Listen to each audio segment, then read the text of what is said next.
Ya. Salam Bapak Ibu. Apa kabar semua? Ya, mungkin ada yang baru pertama kali melihat saya, angkat tangan. Baru pertama kali, apalagi di tahun 2022. Mungkin sampai detik ini dalam persekutuan hamba Tuhan saya nggak pernah nongol Bapak Ibu karena nggak tahu beritanya. Ya, tapi kali ini puji Tuhan saya ditunjuk sebagai tuan rumah di tempat ini.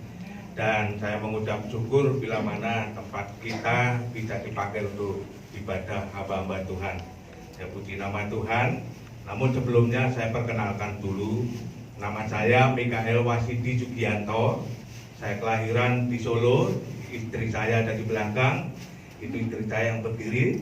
Nah, lalu istri saya ini sebagai seorang bidan. Dan saya sebagai seorang pendeta full timer. Kita memiliki 2 anak laki perempuan dan tempat tinggal kita, pastori kita ada di Simorejo Syariah, Gang 6 nomor 94. Kantor kita ada di Simorejo Syariah, Gang 6 nomor 88, kantor sekretariat gereja. Dan di sini ada sebuah tempat untuk ibadah di gereja. Nah, kami bergabung dalam organisasi gereja yaitu Gereja Gerakan Pentakosta GGP, tapi kami memiliki satu visi dalam Harvest Ministry. Nah, dalam Harvest Ministry ini memiliki satu tidak bergabung dengan GGP yang lain, kami tetap otonom dan kami mandiri. Baik, Bapak Ibu, itu perkenalan saya. Mungkin kalau nanti ketemu saya silahkan panggil Michael atau Wasidi atau Sugianto. Tidak masalah, 3 kata ini sudah cukup dikenal. Di Surabaya saya dikenal sebagai Michael, di kelahiran saya di Solo sebagai Wasidi, lalu dibesarkan di Jakarta sebagai Sugianto. Jadi kalau 3 kata Sugianto, saya pasti noleh. Oh, ini tapi saya pikir teman saya di Jakarta. Yang penting jangan panggil saya botak gitu. Gunawan, Pak. Puji nama Tuhan ya. Cukup perkenalan ini ya. Nggak perlu pandang saya siapa dan apa-apa, ya gelar apa, nggak perlu. Walaupun saya juga sebagai seorang dosen dari Sekolah Tinggi Teologi Abdi Gusti Nganjuk dan juga beberapa STT yang memang memerlukan pengajaran dari saya akan datang. Nah, puji nama Tuhan, khususnya STT yang di luar pulau itu saya sering nggak di Surabaya, Bapak Ibu, karena ngajar di pulau di luar pulau. Nah, tapi puji Tuhan dalam masa pandemi ini saya banyak di rumah. Nah, puji nama Tuhan, Bapak Ibu, itu perkenalan saya.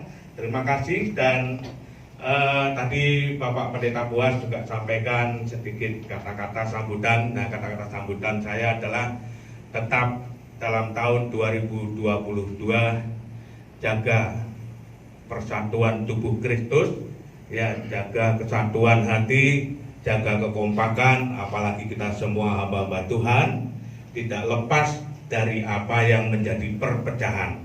Ya, karena itu jagalah persatuan dan kesatuan dalam tubuh Kristus. Puji nama Tuhan. Mari kita akan mendengarkan bersama-sama firman Tuhan sejenak.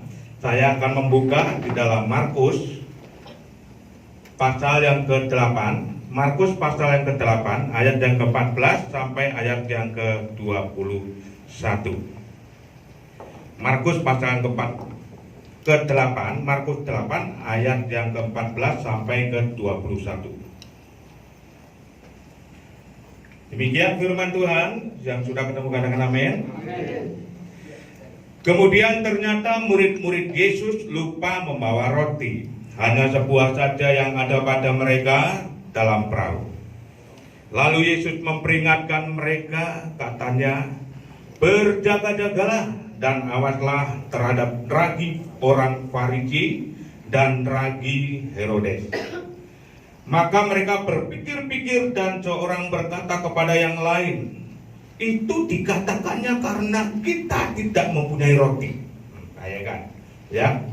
Dari sini mungkin Bapak Ibu sudah bisa melihat jelas apa yang menjadi motivasi muridnya ini, ya. Lalu pada ayat ke-17, dan ketika Yesus mengetahui apa yang mereka perbincangkan, ia berkata, Mengapa kamu memperbincangkan soal tidak ada roti? Belum jugakah kamu faham dan mengerti?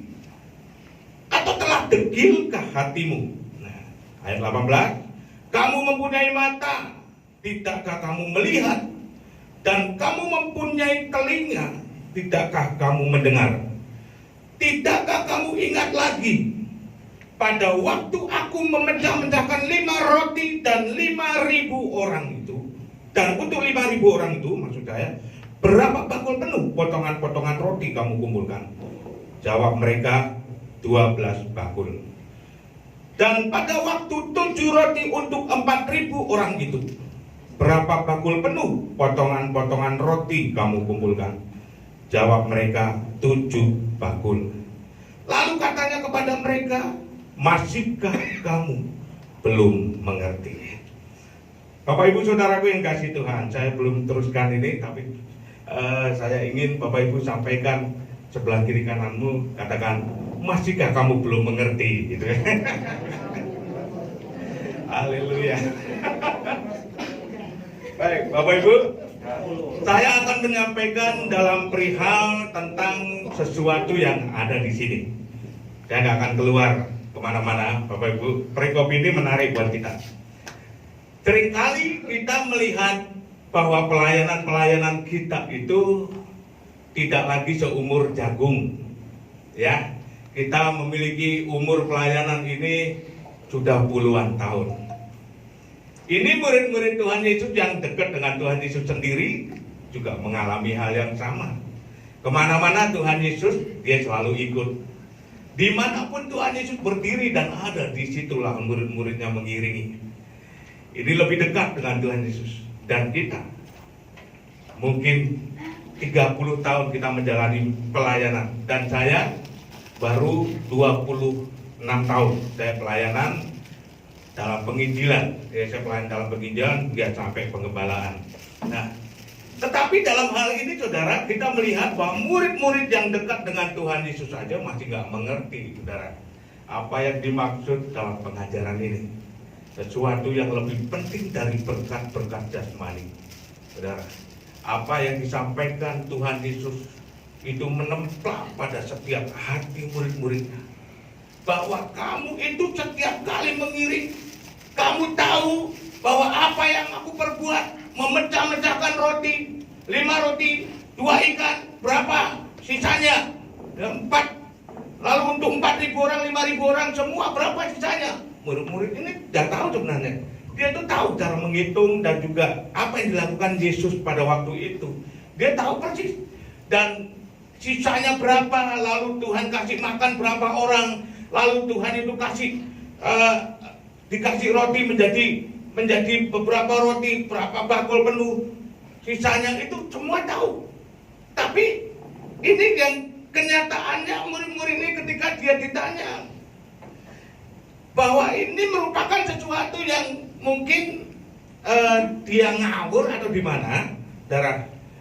Dia berkata begini, Yesus itu mengatakan begini, Yesus memperingatkan kepadanya, katanya, hati-hatilah terhadap ragi orang Farisi dan ragi Herodes. Jawabannya apa, saudara? Murid-murid ini jawabannya nggak nyambung. Dan jawabannya di situ adalah, oh mungkin itu dikatakannya karena kita nggak bawa roti. Bayangkan, ini banyak sekali penyakit-penyakit hamba Tuhan yang modelnya seperti murid Yesus itu. Yang selalu dipikir itu adalah masalah perut. Dan dipikir masalah perut. Lalu juga yang dipikirkan itu masalah sesuatu yang jasmani, yang bisa memberkati dirinya. Padahal Tuhan Yesus itu nggak kurang-kurang memberkati setiap orang percaya. Murid-muridnya juga diberkati luar biasa, saudara. Disitulah harusnya murid ini menjawab, iya Tuhan, saya tahu ada banyak ragi-ragi yang mempengaruhi setiap kehidupan orang percaya. Tapi kenyataannya beda, saudara. Yang dikupas adalah masalah perut. Akhirnya diingatkan kembali sama Tuhan Yesus. Ingat, pada waktu 5 roti, 2 ikan dibagikan untuk 5.000 orang, berapa bakul penuh yang sisa di situ? Ingat lagi, untuk 4.000 orang, berapa bakul penuh? Nah, di situ ditelitkan murid-murid. Oh, rupa-rupanya Tuhan gak berbicara masalah perut, saudara. Saudara, setiap kali kita melayani memang banyak kendala dan tantangan. Apalagi kebutuhan-kebutuhan yang memang seringkali kita butuhkan dalam hal ini, saudara. Saya percaya dengan melewati setiap pelayanan-pelayanan kita ini, Tuhan juga tahu kok dalam setiap hidup kita apa yang menjadi kekurangan, apa yang menjadi kelimpahan. Paulus katakan, aku tahu apa itu kekurangan, aku tahu apa itu kelimpahan.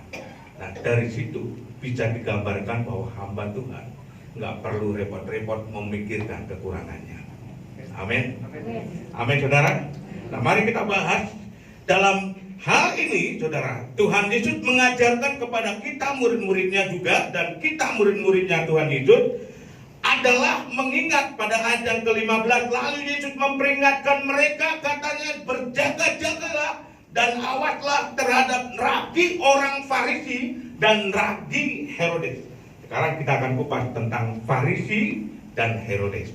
Nah, saudara, ayat ini betul-betul membuat kita bisa mempelajari sesuatu yang nalar, saudara. Yaitu ketika hamba Tuhan menjadi sosok seorang hamba, itu adalah dolos, ya. Dalam bahasa aslinya dolos itu artinya bisa diperbudak. Dolos itu bisa diperbudak, dan kita harus menjadi budak yang bisa dikatakan orang lain memandang kita rendahan, atau orang lain memandang kita ini adalah yang nggak berharga. Kalau zaman dahulu budak itu bisa diperbudak apapun, untuk disuruh apapun, kalau nggak mau dia bisa dibunuh. Sebagai budak wanita pun juga demikian. Kalau dia nggak mau diperkosa, dia nggak mau diapa, dia harus dibunuh. Nah, kita ini dolos sebagai hamba Tuhan. Nah, saya nggak mengatakan saudara Farisi, tapi kita dolos. Tapi kita boleh dalam dolos ini, saudara, dalam hidup yang diumpamakan sebagai hamba yang tidak ada artinya. Saya memang selalu juga belajar untuk sembunyi di balik layar. Nah, saudara, banyak orang nggak mengenal saya, bahkan seluruhnya hampir nggak ada yang mengenal saya, saudara. Tapi saya punya yayasan, dalam beberapa yayasan, saya punya sekolah-sekolah gratis, saya punya, saudara, untuk orang-orang, anak-anak yang tidak mampu, walaupun itu PAUD dan TK. Saya punya sekolah gratis yang ada di Pulau Pelosok Nias, saya punya, saudara. Tapi saya tetap menganggap bahwa diri saya, siapa aku Tuhan? Aku hanya budak yang tidak ada artinya. Nah, saudara, Tuhan Yesus mengajarkan di sini bahwa berhati-hati dengan ragi. Ragi, saya percaya saudara tahu ragi itu apa. Kalau kita membuat kue adonan, kalau itu dibuka pakai dengan bubuk ragi, seperti donat gitu, saudara, lalu ucek-ucek ini, lalu dikasih ragi, dibiarkan 5-15 menit, dia akan mengembang. Betul? Dia akan mengembang. Nah, ragi. Tetapi kalau itu dikonsumsi terus-menerus, maka kita bisa sakit perut. Bahkan ada bibit kanker yang tidak pernah kita tahu di dalam. Nah, saudara, itu ragi.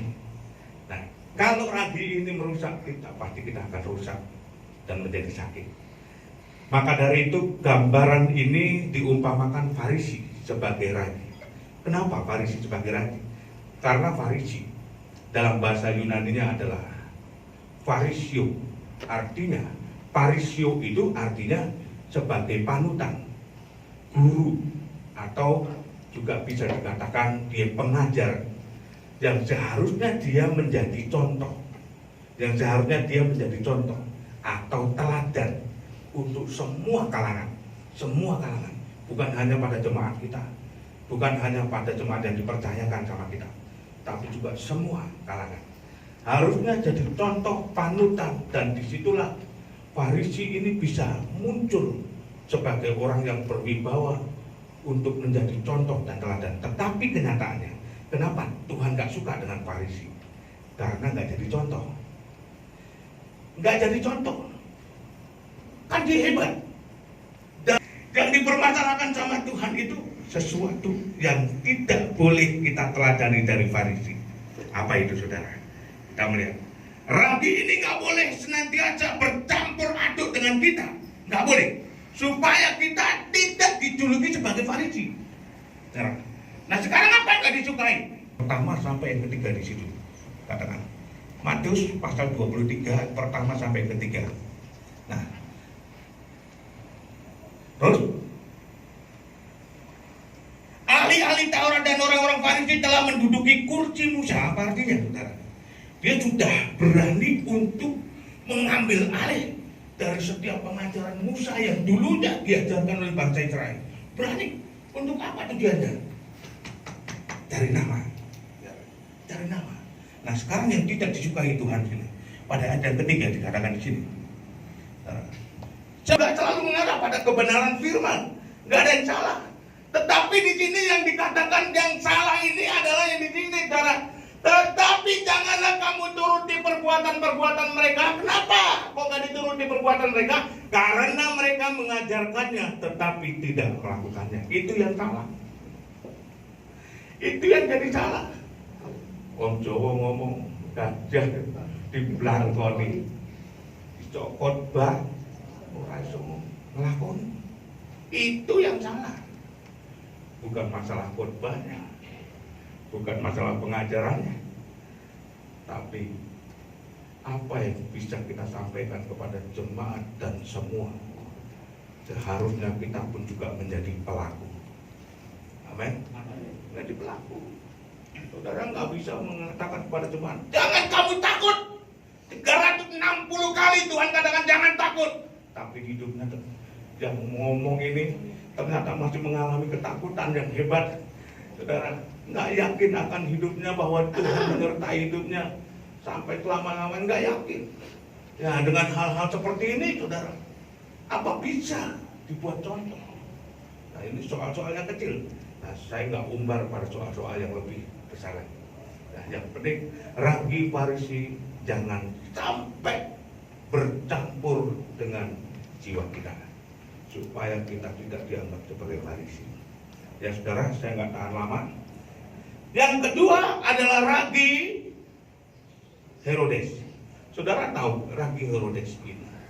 Nah, kita tentang nama Herodes itu sebuah julukan, ya. Jadi ada Herodes pertama, Herodes kedua, Herodes ketiga, itu julukan. Sebenarnya bukan nama seseorang. Seperti yang ada di Yogyakarta itu memiliki satu julukan Sultan Hamengkubuwono I, II, III sampai seterusnya. Tapi nama aslinya kan bukan dia, Sultan Hamengkubuwono. Nama aslinya mungkin orang macam-macam, udah Parno, Sopo, dan sebagainya. Julukannya Sultan Hamengkubuwono. Nah, gitu sekarang. Herodes kita tahu pada zamannya itu menolak Tuhan ada lahir di bumi. Pada zamannya, pada waktu Yesus itu lahir, lalu dikabarkan ada Raja Yehuda, Raja Yahudi, dan lahir dan sebagainya. Dia mulai khawatir, dia mulai takut bila mana posisinya nanti akan diambil, dan dia tolak itu dengan cara membunuh siapapun yang punya bayi dari antara 1 sampai 2 tahun, dihabisi semua. Dan akhirnya Tuhan Yesus kan nggak kena. Saya simpulkan Herodes ini juga memiliki sebuah pengajaran Herodian. Ya. Dalam Herodian ini, saudara, memiliki suatu pengajaran di mana dia memiliki suatu teologi yang tidak seperti yang firman Tuhan katakan. Contohnya begini, saudara, teologi ini adalah teologi Herodian. Ya. Dia memiliki satu pengajaran di mana tidak percaya pada iman. Ya, seperti kita punya iman ini, dia nggak tolak. Dia percaya pada sebuah logika yang melihat mata itu baru itu terjadi. Tapi dia nggak punya bibit di mana pun. Nah, saudara. Dan Herodes ini, saudara, dia menolak Yesus. Dia juga ingin membunuh Yesus. Dia juga memiliki satu kebencian dengan kekristenan. Nah, saudara, dengan Ragi Herodes ini menandakan banyak sekali orang yang juga terkena dengan Ragi ini. Sehingga, saudara, begini, cara penolakannya mungkin kita nggak merasa. banyak kali kita pelayanan full dalam setiap hari kita melayan, lalu juga tiap minggu ada jadwal-jadwal yang cukup padat buat kita. Tapi apakah di situ pelayanan ini menjamin kedekatan kita dengan Tuhan? Saya rasa enggak. Saudara, bukan sebuah pelayanan yang menjamin kedekatan kita dengan Tuhan, tapi hubungan pribadi kita dengan Tuhan ini yang penting. Saudara, hubungan pribadi kita dengan Tuhan. Saudara, saya juga dulunya pernah mengalami hal ini. Kepadatan pelayanan saya, penginjilan sana sini.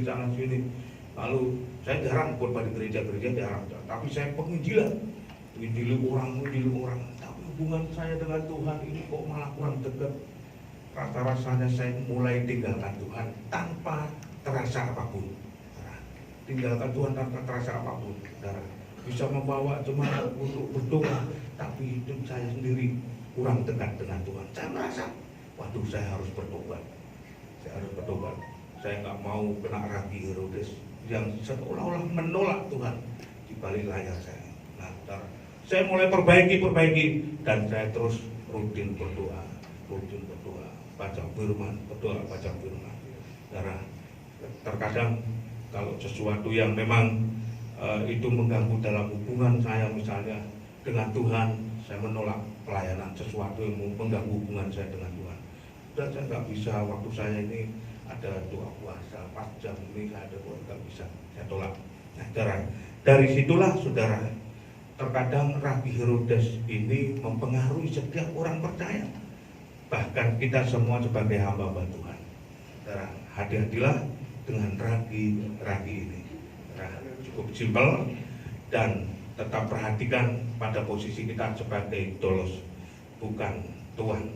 Dolos sebagai budak Tuhan. Kita harus tetap rendah hati, memiliki kelemah lembutan, mudah mengalah dan sebagainya. Itu harus posisi kita ada di dalam diri, bukan Farisi, bukan Herodes. Dan banyak-banyak perbuat hubungan kita dengan Tuhan lebih dekat, supaya Tuhan pakai kita lebih lagi. Amin Bapak Ibu. Mohon maaf bila mana saya ada sesuatu yang saya sampaikan menyinggung, tapi selamat Natal dan juga selamat Tahun Baru 2022 kita jalani dengan penuh semangat dan rendah hati. Tuhan memberkati kita semua. Shalom. Mari kita berdoa. Haleluya. Bapa di dalam surga, Bapa yang mengasihi kami, sungguh berkati hamba-Hamba-Mu yang luar biasa Tuhan. Bapak-bapak, ibu-ibu, para pendeta, semua gembala-gembala, Tuhan memberkati sehingga dalam kehidupan pelayanannya terus Tuhan sertai di setiap waktu. Berkati keluarganya, suami, istri, anak-anaknya, bahkan nama Tuhan dipermuliakan. Terpujilah nama-Mu Tuhan Yesus. Engkau baik, di dalam nama Tuhan Yesus kami berdoa. Amin.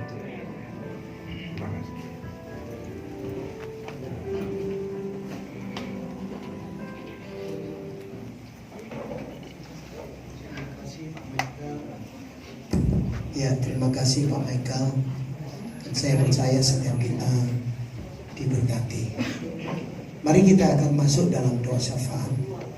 Nanti saya minta dengan hormat Bapak Abraham